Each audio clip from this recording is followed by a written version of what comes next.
नमस्कार. तर समृद्ध मराठी भाषेमध्ये एक शब्द अनेक अर्थांनी वापरला जाणारा शब्द घेऊया. वाचणे.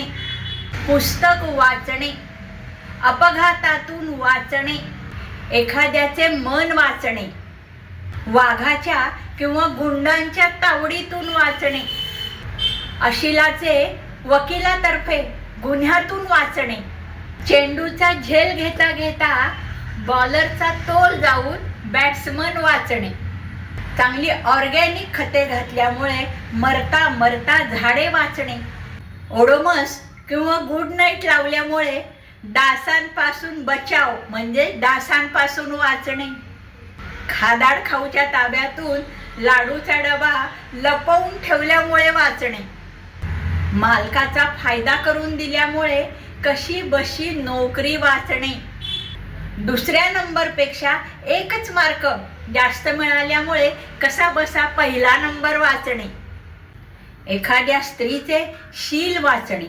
मंडळी, तुम्हाला हे वाचणे आवडला असेल तर लाईक, शेअर, सबस्क्राईब करा आणि हो, काही आठवलं तर कॉमेंट करायला विसरू नका.